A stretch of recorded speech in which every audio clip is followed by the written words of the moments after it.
Hello everyone, welcome to our YouTube channel सनरा advance education. आज हम पढ़ने जा रहे हैं हिंदी व्याकरण। और हिंदी व्याकरण की बुक है ये, जिसका नाम है व्याकरण एवं रचना। और आज हम इस बुक में लेसन 16 की रीडिंग करेंगे, जिसका नाम है विस्मयादिबोधक अव्यय। इस लेसन में हम विस्मयादिबोधक अव्यय को अच्छे तरीके से समझेंगे। तो देर न करते हुए शुरू करते हैं आज का लेसन। नीचे दिए गए चित्रों को ध्यान से देखिए, पढ़िए और समझिए। देखिए, नीचे जो चित्र दिए गए हैं उनको ध्यान से देखना भी है, पढ़ना भी है और उनको समझना है। ठीक, देखिए पिक्चर दी गई है ये, जिसको देख करके खुशी का आभास हो रहा है। देखिए क्या है यहाँ पर, शाबाश तुमने कमाल कर दिया, हाय बेचारा गिर गया। ठीक है, यहाँ पर दुख प्रकट किया जा रहा है। हाय बेचारा गिर गया, शाबाश तुमने कमाल कर दिया। उपयुक्त वाक्यों में शाबाश तथा हाय से विभिन्न मनोभाव प्रकट हो रहे हैं। मतलब मन के भाव ये प्रकट कर रहे हैं, जो शब्द हैं हाय या फिर शाबाश।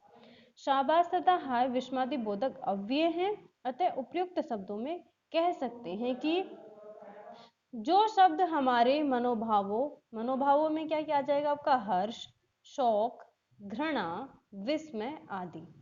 जो शब्द हमारे तीव्र मनोभावों को प्रकट करते हैं, किंतु उनका संबंध वाक्यों या वाक्य के किसी पद से ना हो, विस्मयादिबोधक अव्यय कहलाते हैं। देखिए होता क्या है, जो हमारे मन के भाव होते हैं, वो शब्द जो हमारे मन के भाव होते हैं, तीव्र मनोभाव होते हैं या मन के भावों को प्रकट करते हैं, लेकिन उनका संबंध वाक्य में आए किसी भी पद से, पद मतलब जो वाक्य में कोई शब्द प्रयोग होता है वो क्या बन जाता है, पद बन जाता है। वाक्य के किसी भी पद से उसका संबंध नहीं होता है, तो वो शब्द हमारे क्या होते हैं, विस्मयादिबोधक शब्द या फिर विस्मयादिबोधक अव्यय उनको हम कहते हैं। किनको कहते हैं, वे शब्द जो हमारे तीव्र मनोभावों को प्रकट करते हैं, लेकिन उनका संबंध वाक्य में किसी भी पद से नहीं होता है। कोई भी शब्द जो वाक्य में प्रयोग होते हैं उनसे उनका कोई संबंध नहीं होता है।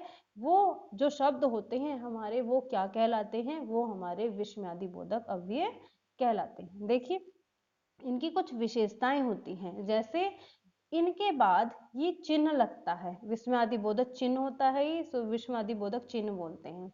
इनके बाद ये चिन्ह लगाया जाता है। ये प्राय वाक्य के प्रारंभ में आते हैं। ज्यादातर ये जो शब्द होते हैं ये हमारे कहाँ आते हैं, वाक्य के प्रारंभ में, स्टार्टिंग में आते हैं। इनका संबंध वाक्य के अन्य शब्दों से बिल्कुल भी नहीं होता है। वाक्य में शब्द जो होते हैं, जो पद यूज किए जाते हैं, उनसे इनका कोई संबंध नहीं होता है। इनके द्वारा भावों की तीव्रता प्रकट होती है। मतलब हमारे जो मन के भाव हैं उनकी तीव्रता को ये शब्द प्रकट करते हैं। कुछ प्रमुख विस्मयादिबोधक शब्द दिए हैं, देख लेते हैं। क्रोध के लिए हम क्या क्या प्रयोग करते हैं, क्रोध सूचक हैं अबे, धत, चुप, जा जा, चल। ये जो शब्द हैं ये हम क्रोध में होते हैं, तब हम इन शब्दों को यूज करते हैं या फिर प्रयोग करते हैं। हर्षबोधक कौन से होते हैं, वाह, शाबाश, धन्य, वाह वाह, आहा आदि। ये हमारे हर्षबोधक हैं। हमारे हर्ष को, जब हमें खुशी होती है तो हम इन शब्दों का प्रयोग करते हैं। शोक बोधक, जब कोई दुख की बात होती है तो हम अपनी जो मनोभाव है इन शब्दों के माध्यम से प्रकट करते हैं, जैसे आहा, हाय, राम राम, बाप रे बाप, हे भगवान, ओ आदि। ठीक, नेक्स्ट है सावधानी सूचक। देखिए सावधानी सूचक कुछ शब्द होते हैं जिनको हम यूज करते हैं, जैसे सावधान, सावधान रहिए, होशियार, और इसके अलावा खबरदार आदि हमारे क्या है, सावधानी सूचक अव्यय हैं। घृणा सूचक छी छी, धिक, थू थू, धत आदि शब्द हमारे क्या हैं, घृणा सूचक हैं। विस्मयादिबोधक में कौन कौन से आ जाएंगे, अरे, क्या, सच, उफ, ए, ओ, है आदि। ये सभी हमारे किस में आ जाएंगे, विस्मयादिबोधक में आ जाएंगे। अनुमोदन बोधक में ठीक मतलब अनुमोदित किया जाता है, ठीक, हाँ हाँ, अच्छा या फिर वाह। ये हमारी स्वीकृति को या अनुमोदन को प्रकट करते हैं। नेक्स्ट है हमारा स्वीकृति बोधक, जी हाँ, अच्छा, जरूर, हाँ आदि। ये सभी जो है ये हमारे स्वीकृति को प्रकट करते हैं। नेक्स्ट है अभिवादन बोधक, अभिवादन में हम क्या क्या करेंगे, देखिए नमस्ते करते हैं, हम राम राम बोलते हैं, जय श्री राम, प्रणाम, नमस्कार, चरण स्पर्श, ये हमारे अभिवादन को प्रकट करते हैं। अब है हमारे संबंध बोधक, संबंध बोधक में अरे, ओ, हे, हो, ए, अजी, ठीक, अरे, ये शब्द हमारे हैं संबंध बोधक। संबंध के लिए मतलब किसी को संबोधन के लिए इनका यूज किया जाता है, संबोधन बोधक हैं ये, संबोधन के लिए किसी का हमें प्रयोग करते हैं, किसी को अगर संबोधन करना होता है हमें। कभी कभी संज्ञा, सर्वनाम आदि शब्द भी विस्मयादि बोधक अव्यय के रूप में प्रयुक्त होते हैं। कभी कभी जो हमारे संज्ञा या सर्वनाम शब्द हैं ये भी हमारे विस्मयादि बोधक में प्रयोग हो जाते हैं, विस्मयादि बोधक अव्यय के रूप में प्रयोग हो जाते हैं। जैसे संज्ञा में हे राम, ये क्या हो गया, तो राम क्या है, हमारा संज्ञा है, हे राम ये क्या हो गया। सर्वनाम क्या है, आप जानते हो क्या सर्वनाम होता है, क्या तुम्हारे सामने कुछ नहीं हुआ। क्रिया जा जा, मुझसे टकराने की जरूरत नहीं है, जाना क्या होता है, क्रिया होता है, ठीक है। तो यहाँ पर क्रिया का भी प्रयोग किया जा रहा है विस्मयादि बोधक अव्यय के रूप में, जा जा मुझसे टकराने की जरूरत नहीं।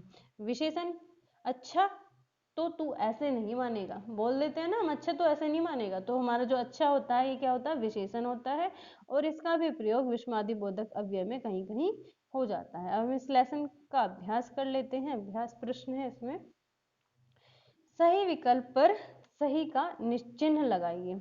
जो शब्द हमारे तीव्र मनोभावों को प्रकट करते हैं कहलाते हैं। जो शब्द हमारे तीव्र मनोभावों को प्रकट करते हैं उनको हम क्या कहते हैं, उनको हम विस्मयादि बोधक कहते हैं। अबे, धत, चुप आदि विस्मयादि बोधक किसको किसके सूचक हैं ये, बताइए किसके सूचक हैं ये, तो ये है हमारे अबे, धत, चुप किसके हैं, क्रोध सूचक हैं ये, है ना।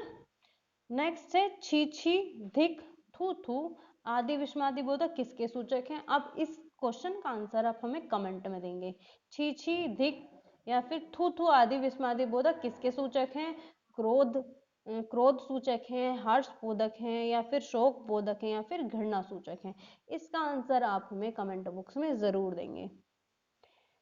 अब है हमारा विस्मयादि बोधक तथा मनोभावों को सुमेल करना है, ठीक है। विस्मयादि बोधक अव्यय या शब्द दिए गए हैं और उनको हमें भाव से सुमेल मतलब मिलान करना है कि कौन से भाव को ये प्रकट करते हैं। जैसे हमारा सबसे पहला है हाय, तो हाय क्या हाय जो है ये किसको प्रकट करता है, ये हमारा शोक को, है ना, हाय राम ये क्या हो गया, है ना।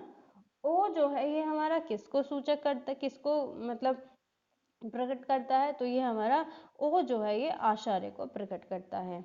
अह किसको, हर्ष को प्रकट करता है। छी छी किसको प्रकट करता है, घृणा को प्रकट करता है। अच्छा किसको प्रकट करता है, हमारा अच्छा करता है स्वीकृति को, है ना। अब नीचे क्या दिया है, निम्नलिखित वाक्यों में रिक्त स्थान की पूर्ति कीजिए, पूर्ति उपयुक्त विस्मयादि अव्यय से कीजिए। ये आपको खुद से करने हैं, आप बताएंगे हमें कि इनमें क्या क्या लिखा जाएगा, किस तरीके से बताएंगे, क्या लिखेंगे, इसका आंसर लिखेंगे और इसको पूरा बता देंगे। रिक्त स्थान डालेंगे ऊपर हेडिंग, क्या लिखेंगे, क्या का क्या आएगा, ख का क्या आएगा, इन सभी के आंसर हमें कमेंट बॉक्स में देंगे और साथ ही अपने नोटबुक में भी इसको नोट करेंगे। क्वेश्चन आंसर की पीडीएफ आपको जल्द ही मिल जाएगी। Thank you for watching this video. Video अच्छी लगी हो तो वीडियो को लाइक करना, शेयर करना, और यदि आपने अभी तक हमारे यूट्यूब चैनल को सब्सक्राइब नहीं किया है तो चैनल को सब्सक्राइब भी करना ना भूलें, क्योंकि हम ऐसी वीडियो डालते रहते हैं। Thank you.